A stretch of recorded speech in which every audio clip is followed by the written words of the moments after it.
Serão abordados dois assuntos, a tripla fita de DNA e a quinta base nitrogenada. Vamos começar pela tripla fita de DNA. Essa foi descoberta no ano de 1950, porém ela nunca foi muito bem estudada, por suas funções não muito bem exploradas, por ser um acontecimento muito difícil de se acompanhar.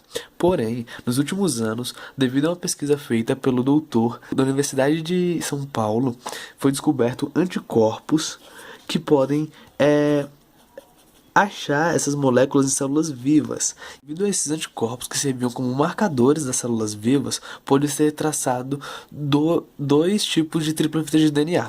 Uma que era de 2 DNAs mais um RNA e outro que era apenas de 3 DNAs.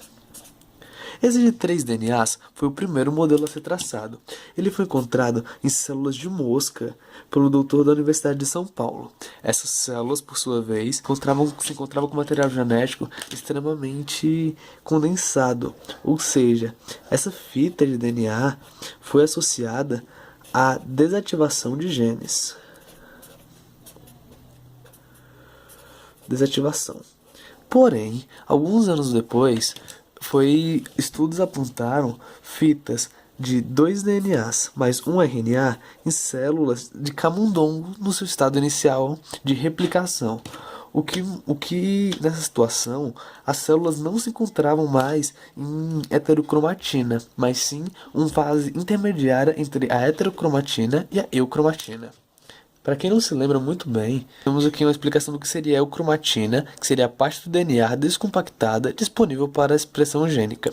E a heterocromatina seria a parte do DNA compactada e indisponível para essa expressão. Ou seja, esse estado de 2 DNAs e um RNA estavam num estado intermediário.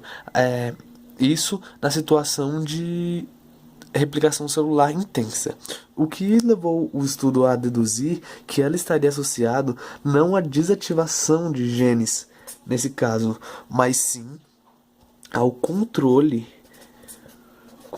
de expressão genética.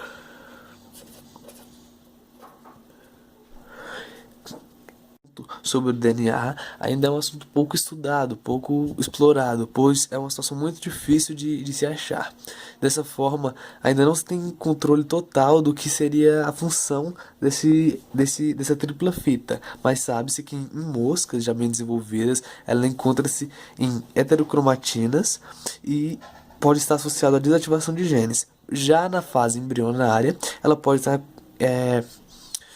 envolvida no controle da expressão gênica, o que faria muito sentido. Agora vamos para a quinta base nitrogenada. Esse tópico também é muito importante. A quinta base nitrogenada é uma estrutura chamada 5-metilcitosina. Essa nada mais é do que a base nitrogenada comum, citosina, após sofrer uma metilação. Essa metilação ela é feita no carbono 5, ou seja, esse carbono ocorre no que nós chamamos de ilhas de CpG. Essas ilhas de CpG nada mais é do que repetições das bases nitrogenadas citosina e guanina muitas e muitas e muitas vezes. Ou seja, essa metilação ela tem uma tendência nessas repetições. E o que ocorre é que essas regiões de ilha de CpG, elas são muitas vezes encontradas próximos a regiões de promotores, que seriam regiões, para quem não lembra, né, seriam a sequência de DNA que controla quando e onde os produtos da expressão gênica podem ser sintetizados. A ação desses promotores, ela tem o poder de inibir, porque quando ela ocorre, ela traz consigo uma série de proteínas. Essas proteínas, durante a tradução, elas competem pelo sítio e por isso pode inibir essa tradução, inclusive mudando a conformação da molécula de DNA.